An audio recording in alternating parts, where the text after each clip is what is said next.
Andijon viloyat hokimligida xalq deputatlari Andijon viloyat kengashining 16-sessiyasi bo'lib o'tdi. Unda kun tartibiga qo'yilgan dolzarb masalalar muhokamalar markazida bo'ldi. Jarayondan muxbirimiz xabar qiladi. Sessiyada xalq deputatlari, viloyat kengashi deputatlari, aloqador tashkilotlar vakillari hamda ommaviy axborot vositalari xodimlari ishtirok etishdi. Kun tartibi kengash raisi tomonidan o'qib eshittirilib, deputatlar tomonidan tasdiqlanib olindi. Shundan keyin kun tartibiga kiritilgan masalalar yuzasidan mutasaddilarning hisobotlari tinglandi. Dastlab Andijon viloyat hokimining birinchi o'rinbosari tomonidan viloyatdagi ijtimoiy-iqtisodiy rivojlanish borasida olib borilayotgan ishlar, 2026-yilda amalga oshiriladigan vazifalar bo'yicha ma'lumotlar eshitildi. Ma'ruzadan kelib chiqib, deputatlar tomonidan savollar berildi. Shuningdek, sessiyada viloyatda kriminogen vaziyatni yaxshilash, jinoyatlarni barvaqt oldini olish, uning omillarini bartaraf etish bo'yicha ko'rilgan choralar, huquqbuzarliklar profilaktikasi yuzasidan viloyat ichki ishlar boshqarmasi boshlig'ining 2025-yilning 12 oyi davomida bu borada olib borilgan ishlar yuzasidan hisoboti tinglandi. Taqdim etilgan axborotga ko'ra, 2025-yil davomida ichki ishlar organlari xodimlari tomonidan aholining huquqiy ongi va madaniyatini yuksaltirish, davlat rahbarining bu borada belgilab berilgan vazifalar ijrosini ta'minlash maqsadida 25674 marotaba manzilli profilaktik tadbirlar o'tkazilgan. Yoshlar o'rtasida umumta'lim maktablarda kriminogen vaziyati og'ir mahallalarda turli yo'nalishlarda jinoyatlarni barvaqt oldini olish maqsadida tadbirlar tashkil etilgan. Prezidentimizning 2025-yil 3-yanvar 2025-yilda respublika mahallida xavfsiz muhitni yaratish va huquqbuzarlikni barvaqt oldini olish samaradorligini yanada oshirish bo'yicha chora-tadbirlar to'g'risida birinchi qaror asosida bir qator ishlar amalga oshirildi.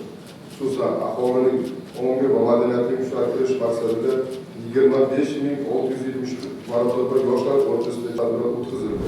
2025-yilda ichki ishlar boshqarmasining jamoat xavfsizligi yo'nalishi bo'yicha amalga oshirilgan ishlar bo'yicha hisobot berdik deputatlarga. Hisobotimizda shu 9 ta 5 yildan buyon og'ir toifadan chiqmay, ya'ni qizildan chiqmayotgan mahallalar bo'yicha amalga oshirilgan ishlarimiz natijasida 6 tasi sariqqa o'tkazilib, 3 tasi hozirgi kunda qizilda qolganligi bo'yicha hisobotimizni berdik. Undan tashqari ommaviy tadbirlar o'tkazilishimizda jamoat tartibini saqlash tizimimizni tubdan takomillashtirilganligi, undan tashqari ko'p yo'nalishlarimiz raqamlashtirilganligi, aqlli texnologiyalar orqali boshqarilayotgani, shu jumladan yo'l harakat xavfsizligi yo'nalishi bo'yicha amalga oshirilgan ishlarimiz, yo'l qo'ygan xato va kamchiliklarimiz xususida gaplashib oldik.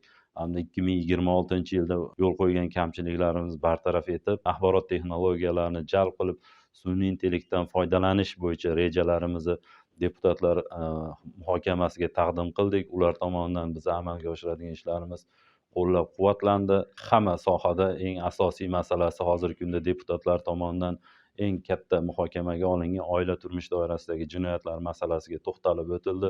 Shuningdek, sessiyada viloyat adliya boshqarmasining norma ijodkorligi va huquqni qo'llash amaliyoti sohasida amalga oshirgan ishlar yuzasidan axborot ham tinglandi. Taqdim etilgan ma'lumotlardan kelib chiqib, deputatlar tomonidan mavzu yuzasidan savollar berildi hamda atroflicha muhokama etildi. Andijon viloyat adliya boshqarmasiga 2025-yil mobaynida 4020 dan ortiq murojaatlar kelib tushgan. Ushbu murojaatlarni 54% sayyor qabullardan kelib tushgan.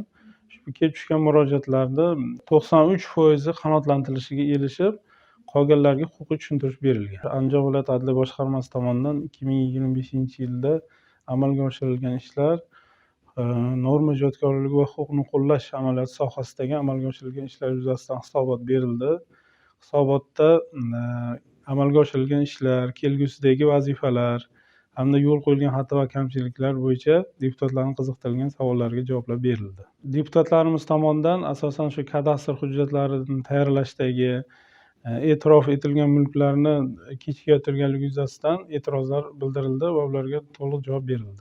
Sessiya davomida kun tartibiga kiritilgan boshqa masalalar ham ko'rib chiqilib, mutasaddilarning axborotlari deputatlarga taqdim etildi. Sessiya yakunida kun tartibidagi masalalar yuzasidan tegishli qarorlar qabul qilindi va vazifalar belgilab olindi.